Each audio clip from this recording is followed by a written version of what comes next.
Hi. Today I'd like to speak out about the assassination of Fox News, the hit job that is really destroying this tremendously constructive network.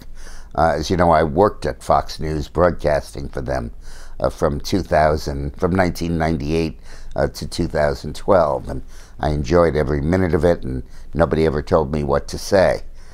But this network is being destroyed by a series of attacks, unlike any other network in the country, simply because it's conservative and outside of the realm of the media establishment.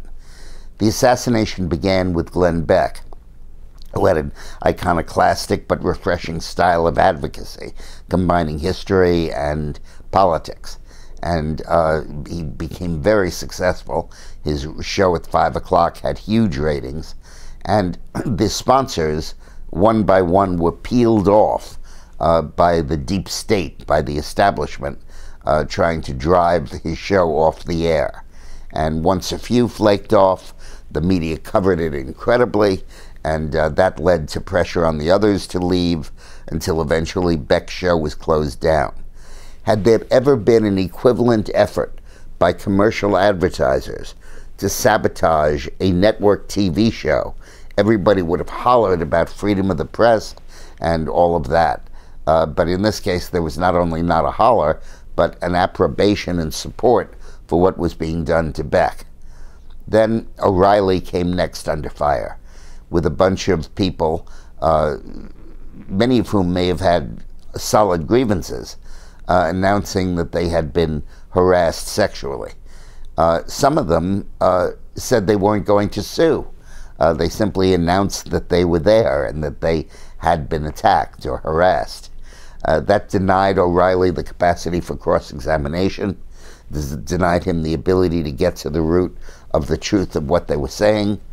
And in any case, every one of these charges, none of which involved rape or murder or anything like that, were covered tremendously heavily in the media. The New York Times put him on the front page and tracked O'Reilly's demise with extensive coverage and, by the way, glee.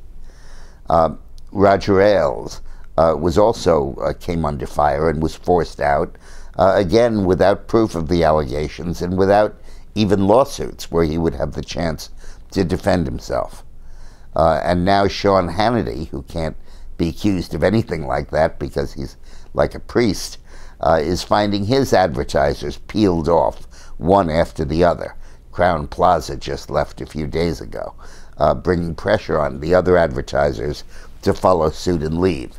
His sin was simply to give too much coverage, in their opinion, to Seth Rich, the young man who was murdered, who worked at the DNC, who might have been involved in the DNC hacking.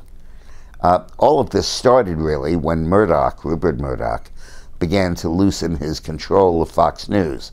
And it is reported that his sons, who are very much more liberal, have been trying to move the network more toward the center.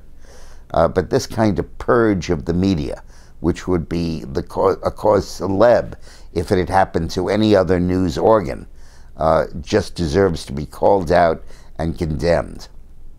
By the way, I've launched a new show myself on streaming video on my Facebook page, Dick Morris. You can go on any day at 6 o'clock, any weekday, and listen to a half-hour broadcast of the news, trying to replace the void that's left by Fox News. Thanks for watching.